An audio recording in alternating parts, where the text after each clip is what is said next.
Hi, and welcome to the Theater History Podcast. I'm Mike Leager. Zelda Fichandler was one of the founders of the repertory theater movement in the United States. Her tireless advocacy for the cause of nonprofit theater led to a substantial volume of writing, much of which has now been edited by Todd London and published as The Long Revolution, 60 Years on the Front Lines of a New American Theater. Today, Todd joins us to talk about this book. Among many other roles, he's served as the artistic director of New Dramatists and the head of the MFA playwriting program at the New School. Todd, thank you for joining us. Sure. Nice to be here. I'm always happy to talk about Zelda. Well, who was Zelda Fichandler, and what circumstances shaped her worldview? Zelda was, well, I would start by saying she was one of a kind. She was part of a group of disparate individuals who in the 1940, late 40s and early 50s started theaters in this country where there were none. In her case, it was Washington, D.C. She co-founded Arena Stage, which is now, I think, celebrating its 75th anniversary this year. She was a product of her age, an upper middle class Jewish woman. Her father was a scientist. He was in some part, I think, maybe singularly responsible for instrument panels on planes and was one of the first people to fly blind, essentially, by virtue of the instrument panel. And he was very much a sort of a model for her as a thinker and as a person who played while he worked, who really enjoyed his work. So Zelda grew up in that. She was trained in Russian. She was trained in political science. She had a great mind, and she turned her attention to theater with colleagues, a teacher and colleagues from the Catholic University in DC. And in 1950 founded Arena Stage, which she then ran for 40 years. About 7, I think, years before she left, she also took over the lead of the graduate acting program at NYU, New York University, which she headed up for 25 years, ultimately, that being her only job after she left Arena. So those are that's sort of the job report, but her role in the American, you called it the repertory theater. I think it's a little more expansive, I'd say regional resident repertory theater, the kind of three R's that it was known by early on, but we think of it as the nonprofit theater. I think of it also as the art theater in the US, which is really in distinction to the commercial theater of Broadway. She was really a leader of that movement. She was one of three women with Margot Jones in Dallas and Nina Vance in Houston who founded these theaters in the late 40s and early 50s and ran them. She was the one who ran it for the longest. And she also, through her writing and her speeches and her leadership, really articulated the values of this regional repertory resident theater movement and continued to do that until she died at almost 92 years old. So that's who Zelda was. She formidable, rabbinical, leaderly, outspoken, and indomitable. Yeah, I have to sort of on a personal level. I grew up going to the Milwaukee Rep in my hometown. I don't think and maybe people about my age or younger remember a world before there were regional repertory theaters. Could you talk about maybe what the landscape was like prior to the efforts of people like Fichandler? Yeah, that's a great question. And it's a great historical framing too, Mike, because I'm 68 years old. And for the most part, with the exception of Arena and Dallas 47, which became Dallas Theater Center and the Alley, and some of the older, what were community centers like Cleveland Playhouse and the Goodman was a teaching theater for a long time. I grew up in a world without regional theaters. without resident theaters. So for me, I look at this movement and I think this is a baby movement. This is my lifetime, which I don't like to think of as very long. What was here before that and what they were really responding to was what's known basically as Broadway and the Road. So there were, Broadway was the American theater. It was, I don't know, maybe less than 100 years old at that time, too, really. There had been theaters in New York from colonial days. You probably know this better than I do because you're a real historian. Um, but Broadway as a seat of actual, serious drama, musicals, but also spectacles, all of that kind of thing, was really the seat of the theater in this country. And then whatever went on the road. So the hits of last year or whatever that would tour. I certainly grew up in a culture that also had dinner theaters, but they tended to play musicals and Broadway hits, community theaters. So that was really what this movement was in response to. It was, first of all, what do we do if we live in Dallas or Houston or Cleveland or Chicago or DC and want to be theater artists? Do we have to go to New York? Do we have to struggle the commercial theater? But also, we were in a new moment of post World War II where America had shown its military might, but hadn't in any way lived up culturally to its strength or its centrality as a power, as a superpower, emerging superpower. And so under the Eisenhower administration, this notion of like, how do we build an American culture that is in some way equivalent to our military and monetary power, it was in the air. So, but specifically, the theater was the commercial theater, and the commercial theater in Zelda's formulation was a one-shot make a pudding, smash a pudding enterprise. You make it, it works, it goes on the road, it doesn't work, you smash it, and you make something else. And that kind of system doesn't allow for any kind of growth, development, cultivation of artists or artistry, singularity of vision over time, bodies of work.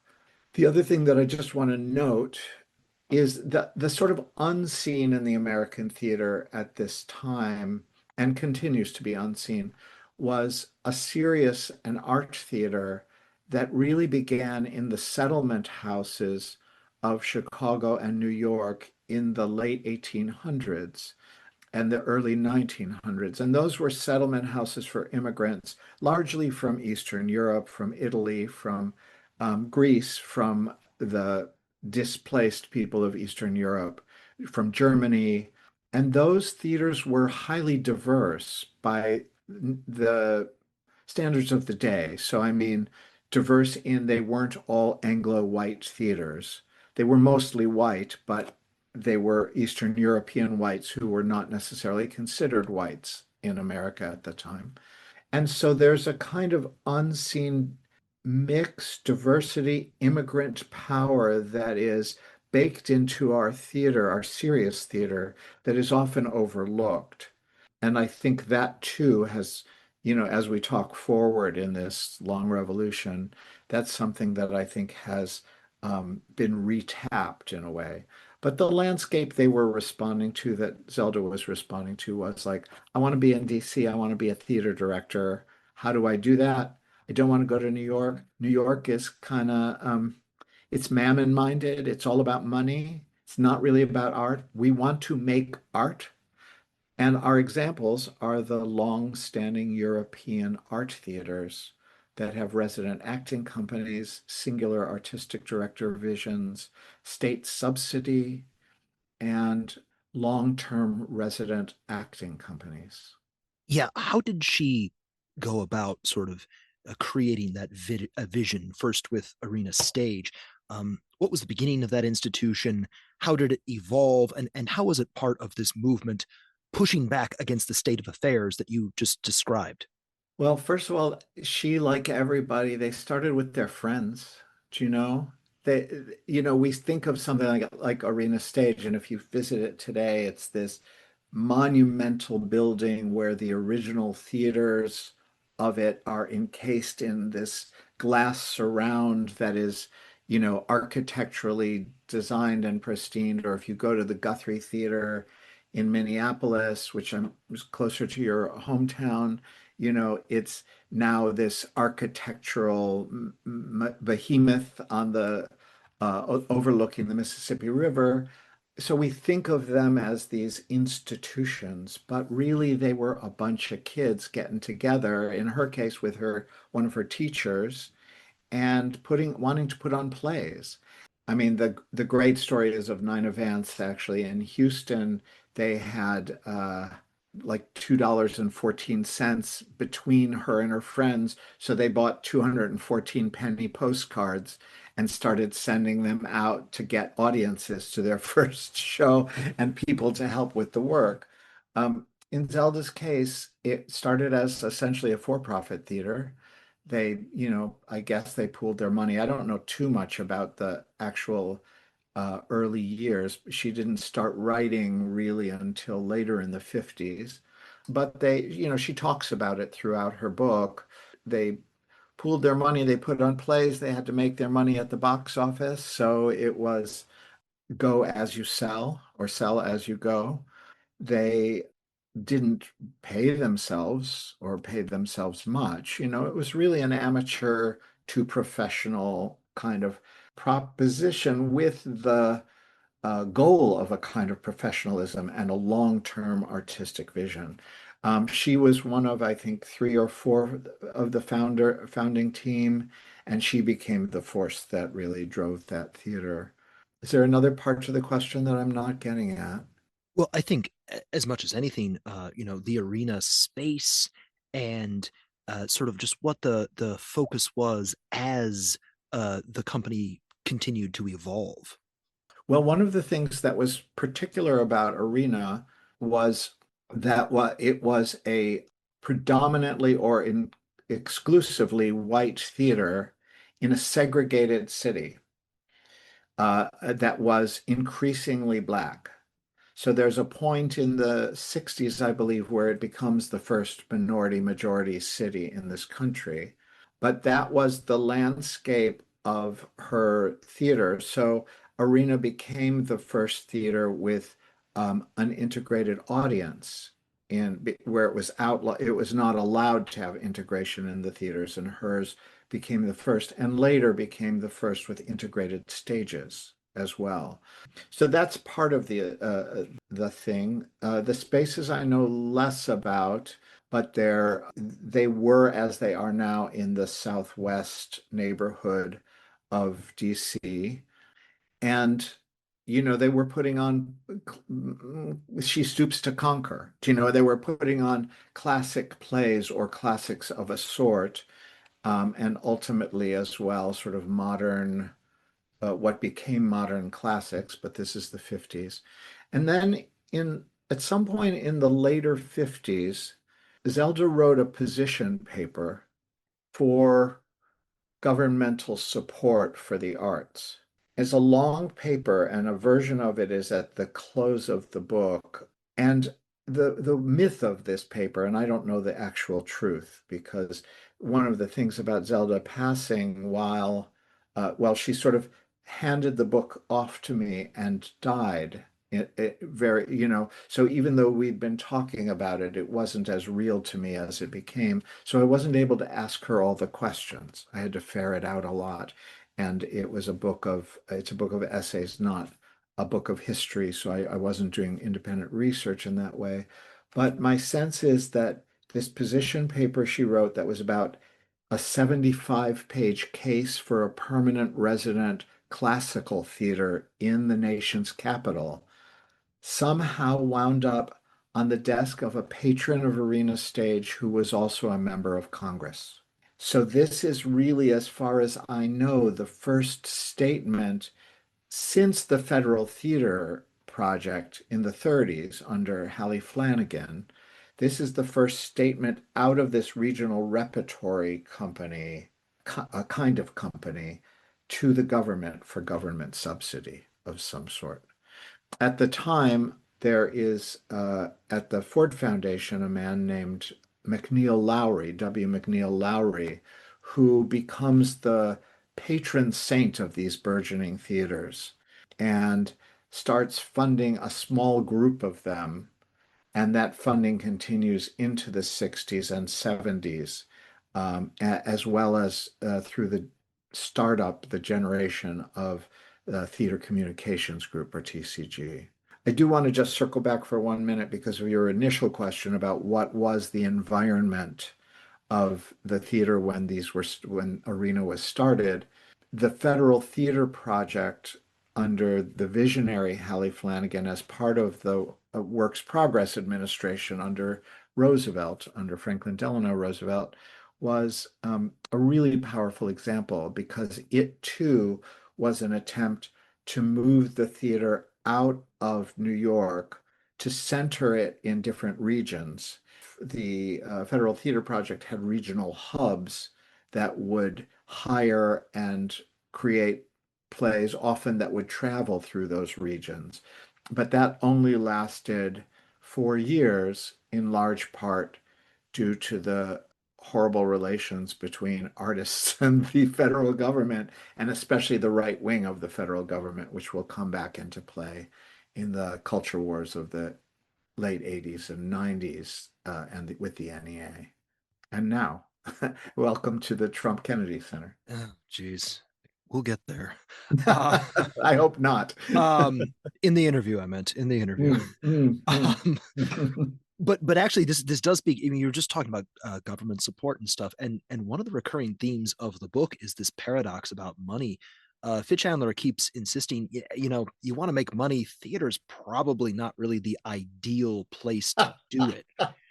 At the same time, well, you need continued financial support of one kind or another to keep nonprofit theater alive. Can you speak to how that, seeming paradox played out in her work and her writings? Yeah, it's a paradox that we all live in, as you're pointing out, and continues to. One of her, as you're asking that, I'm thinking of her recurring allusion to the notion that who pays the piper picks the tune. And so she lived in this world sort of caught between two models. And one of the models was the model of the commercial theater where you play as you go and you pay as you go, and everything is about financial success. But the very notion of nonprofit, it isn't that we don't make money or have profit, it's that the profit lies elsewhere. The profit lies in our relationship as artists, or rather the art's relationship to living culture. That art singularly has an opportunity to shape our thinking, our relations, our culture, our society, our beings. And that's something she strongly believed in, that art is a humanistic enterprise that can really change the world and change the individual. And so that's the kind of like nonprofit value as opposed to no money. So on one hand, we have this commercial theater model, and on the other hand, we have her great example is the Romanian National Theater that was founded and led in part by her great friend and mentor and colleague, Liviu Ciule. And that was like a highly subsidized theater, government funded, massive resources in terms of personnel, buildings, design, all the things you need to create an ongoing repertory theater. And if the government didn't like your production of the inspector general, for example, they could really come down hard on you. So on one hand, there's the censorship of commerce, and on the other, there's the censorship of subsidy and government. And it's all around this notion that who pays the piper picks the tune, right?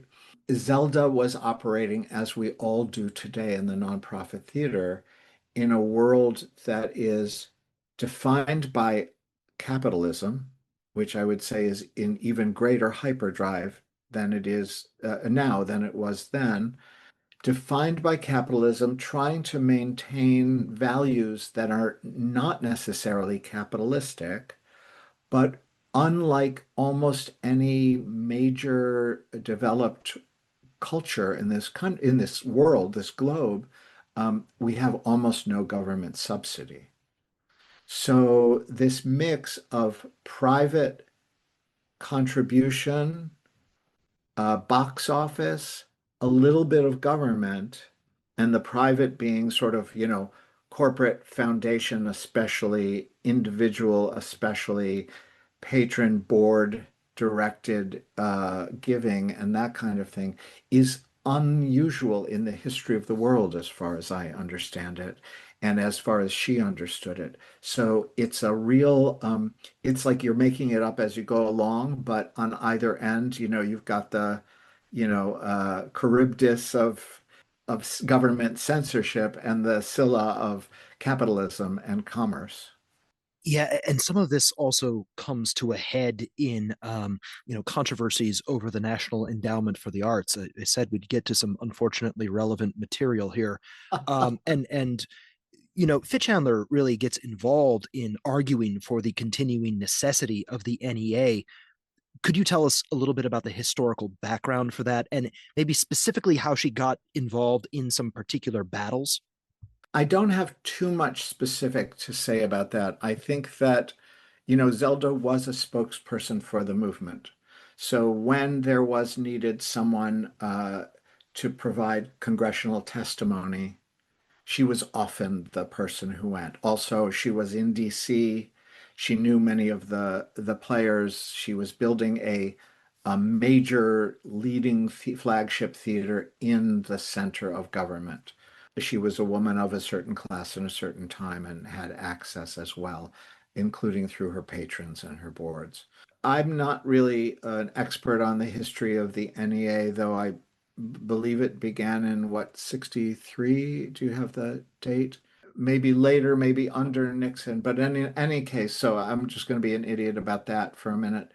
But I do know that in the 60s and then later again in the 80s, Zelda is before Congress making the case that this kind of art is central to the living heart of any great civilization.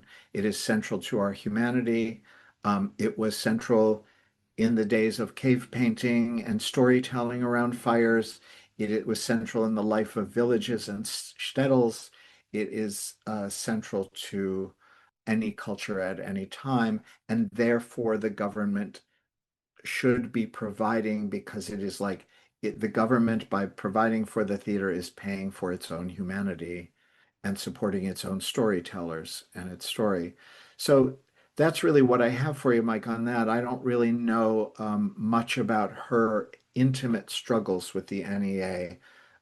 Certainly, she was a leader and leading spokesperson, though almost on her way, seeing her way out of arena during the great culture wars, so-called, of the late 80s and early 90s, which were more about focused around obscenity and sexuality and the performance artists Karen Finlay and Holly Hughes and Tim Miller and was it John Fleck, and then paintings by Andre Serrano or photographs and so on and so forth. So I can confirm that the NEA was founded in 1965, which is a fact that I definitely knew and did not just look up.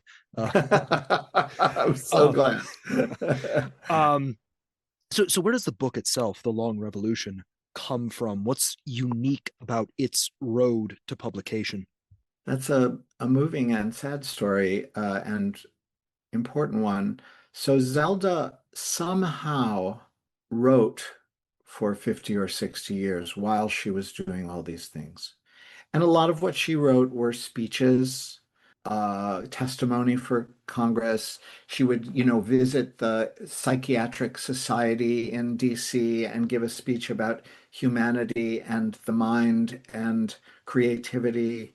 When she was at NYU, Every year she would deliver a speech to the players, to the new acting, to the actors there.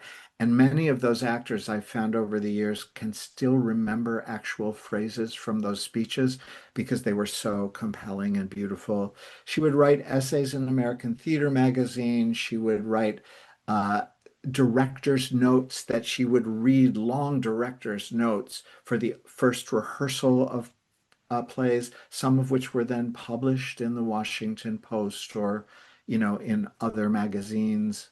And so she had boxes and boxes, file boxes, not shoe boxes, big file boxes of published and unpublished speeches, essays, documents.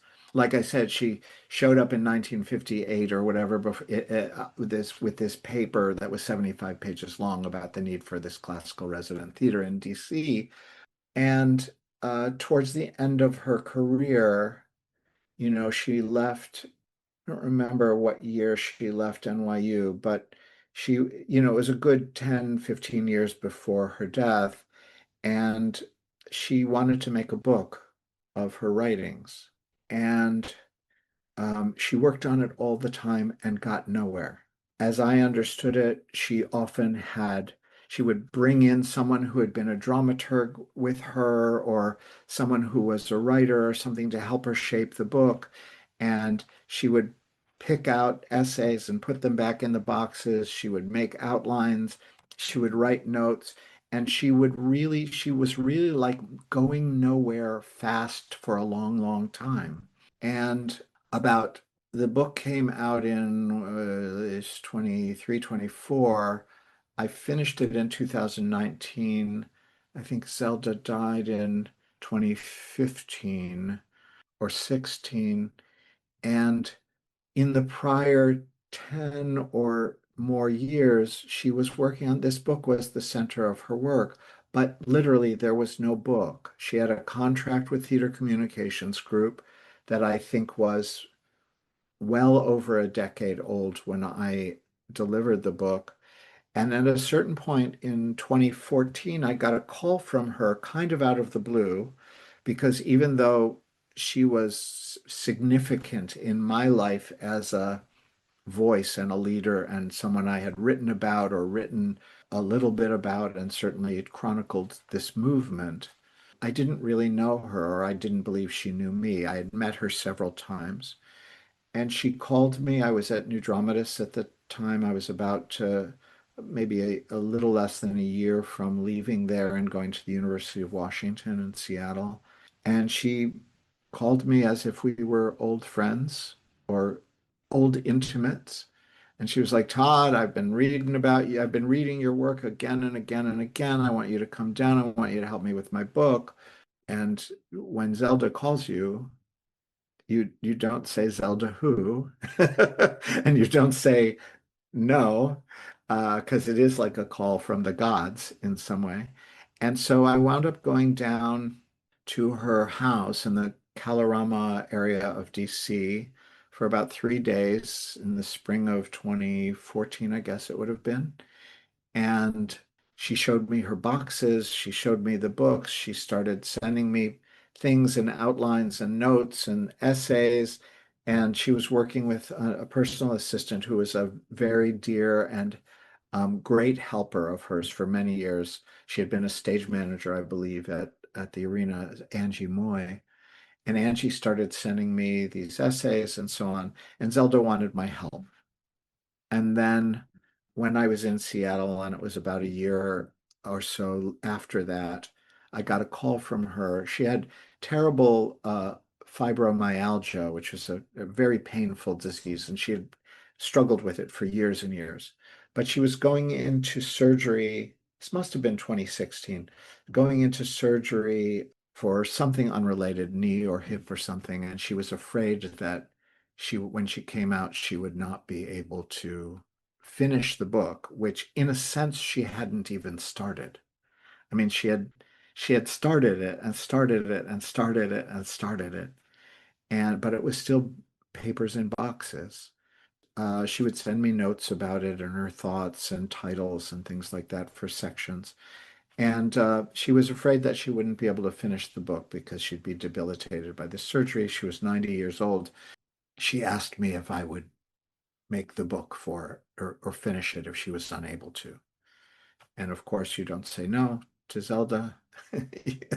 And I was incredibly moved. I mean, it was like a shocking request. It was like from someone I knew intimately and barely knew to be asked to be the steward of her life of writing. And she died 6, 8 months later, and I started to work on the book. I met her sons. She has two sons who are about my age.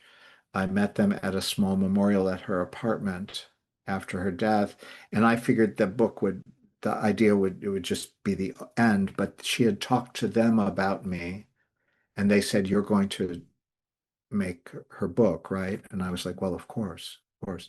So the next several years I spent working on it. It sat at TCG. It was supposed to come out right before the pandemic and then sat there for a few years during and post and came out in 23 or 24. But it was a long revolution of a book. But it also contains 60 years of writing, and much of it, I edited a lot. Zelda, there were things Zelda wanted in the book that I left out. There were things that she didn't indicate that are in the book. There are things that she said were necessary that, of course, were necessary. So that's the long story of the book. As I understand it, one of the things that maybe prevented Fichandler from finishing the book was because, in her own words, I don't know enough about now, about what's happening now, about what has come of it all, this thing we made, our movement. So I'm going to put you on the spot Yeah. and ask, do you have any sense of what has come of that movement in which she was so involved? Where are we? Where do you see regional nonprofit theater going in the future? Oh, you're going to ask a small question. I see. Um, well, first of all, I want to sort of underline that because I think this was something about both the way in which she was doodling on the book, but also a real insight into her turn of mind. I don't know that I've ever known anyone who was as intensely intellectually engaged in this life, who was always learning, always synthesizing what she was learning. She was a brilliant, capacious mind and hungry. And so she was always asking the questions, what has come of this? I mean, it is a huge question and it's an unfair question, and I will punish you in the afterlife. I'm But so sorry. it's all right. But in some ways, I don't think so. Before I say where we are now, I want to say that where we are now is the seeds for where we were now were always there. And one of the most amazing things about Zelda was her ability to name values and also to see the contradictions in the reality that she was operating in.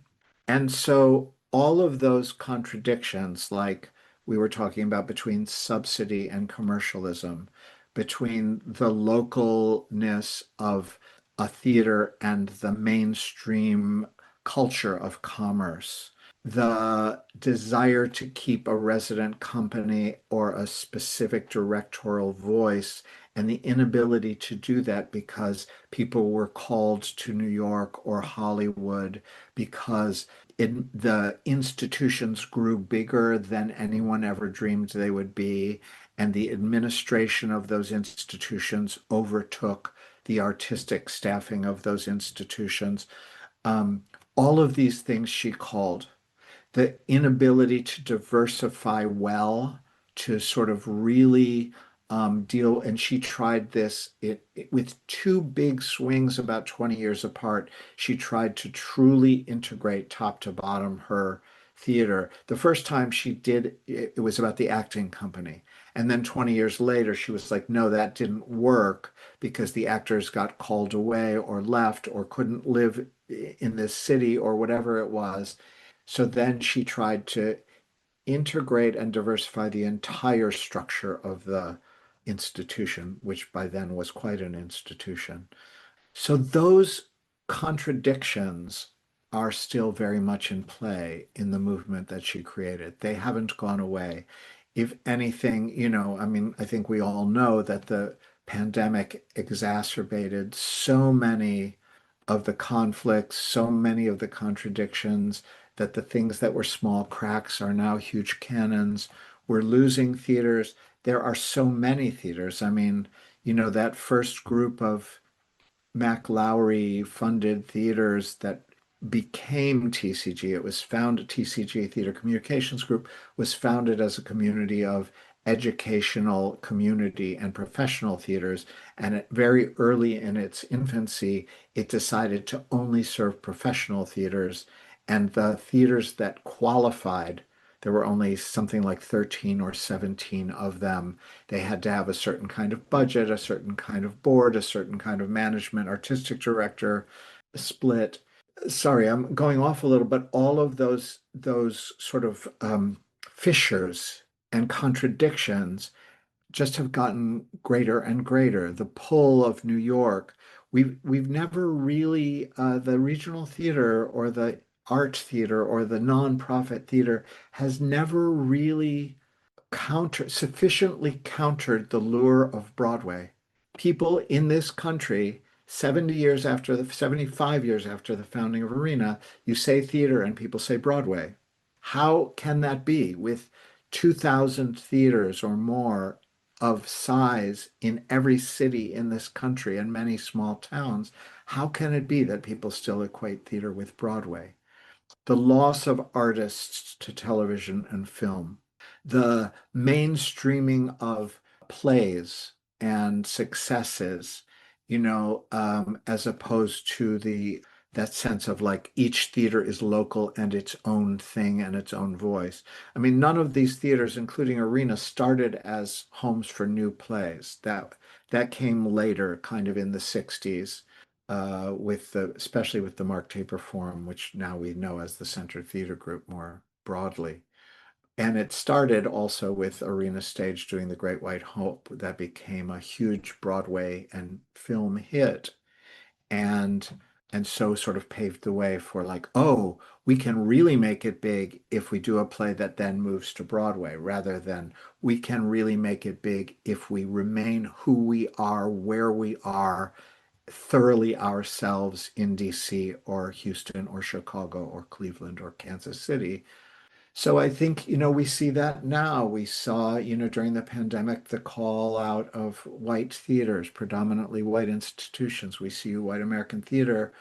We see the kind of ongoing lure of Broadway, the extremity of enhancement money being put into help fund the nonprofits as a way of pre-buying or enhancing or instigating material that then can move to the commercial theater. And so theaters that, where even 15 years ago enhancement was a rarity, many theaters now rely on it to make their budgets. And so that because we have no subsidy, because the foundations are whimsical and move from one necessity to another, or one perceived necessity, because we've never solved the problem of wealth in our country and how to support art except through the wealthiest patrons, who then want to, having paid the piper, want to pick the tune. We haven't sufficiently opened the doors of our theaters to audiences of different classes and cultures and races. So we have an aging audience, and so we have a theater that is seen as predominantly white and as exclusive. And we have institutions that are running major deficits as structure that have not been able to solve the problem of those deficits as foundations move on or as the box office isn't sufficient. that are relying more on box office funding because whereas, it was started with this sort of dream that there would be a 25, 75 or 30% box office to 70% subsidy or donation or charity, that is totally flipped and even a greater reliance on box office. I don't know the figures. I'm not a management person, but how do you deal with nonprofit theaters without subsidy, without a surplus or endowment? Or any way to fund themselves moving forward, you have to do it at the box office. You have to cultivate wealthier patrons. And these issues of institution versus non-institution, art profit versus profit, become just bigger, bigger, bigger, and more insoluble. And the notions of inclusivity and exclusivity become crappier, and the ability to, so much of Zelda's writing, so brilliant, is about risk, is about the need for failure, excuse me, to fuel success. That you need to fail to find out who you are. You need to learn to face what your theater is from within, that the theater is not a place where plays get made. A theater is the enfolding of an artistic idea and the elaboration of that idea over time through singular vision and resident artists and a kind of devotion to a kind of material. You might be a Shakespeare theater, you might be a new play theater, you might be a theater with a resident voice, a resident playwright voice. But whatever that is, you need to know who you absolutely are as a theater, and that becomes harder and harder and harder if who you are has calcified, as you don't have the funding to try new things, as you can't risk. You have to go to where you know there will be success, which isn't always a bad thing. Success is, as she says, it's the first rule of the theater, but failure is the operating mode of the theater. So, so how do you do it? I don't know if that makes any sense, but that was my attempt to answer your question. I think it makes a lot of sense. No, that's a really a great sort of way to sort of speak to the issues that appear in her writings that are in the book and how they manifest themselves today. So yeah, Yeah. thank you. I guess the only thing that I would add too, which bears saying, is Zelda was part of a founding matriarchy of the American theater. And in the way of things, and this is totally my opinion, but I think it's based on actual facts.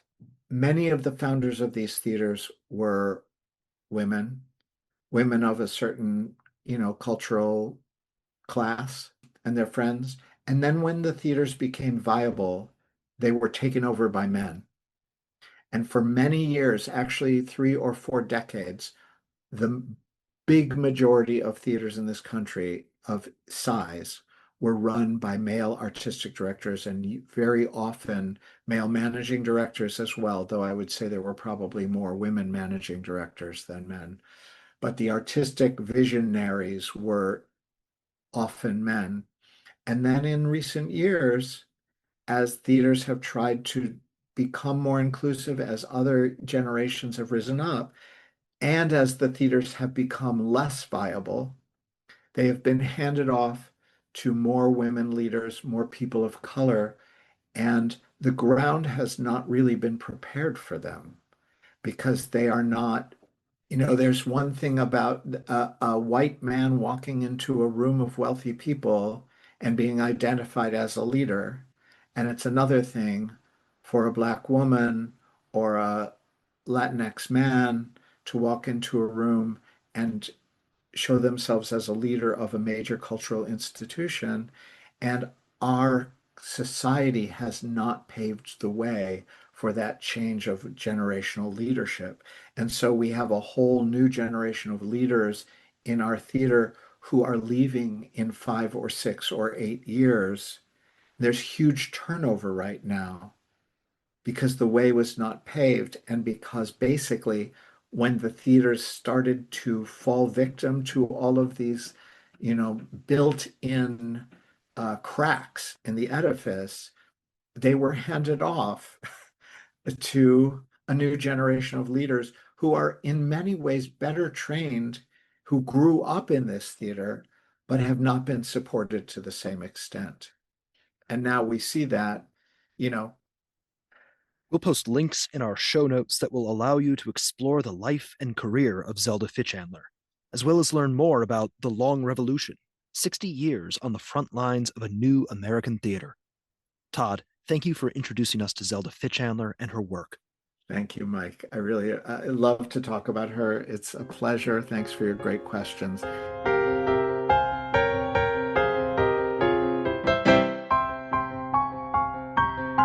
If you'd like to continue today's conversation, please visit theaterhistorypodcast.net and follow @theaterhistorypodcast on social media. Please note that that's theater spelled Theatre. Our theme music is The Black Crook Gallop, which comes to us courtesy of the New York Public Library Libretto Project and Adam Roberts. Thanks as well to Tip Kress, who designed our logo. And finally, thank you for listening.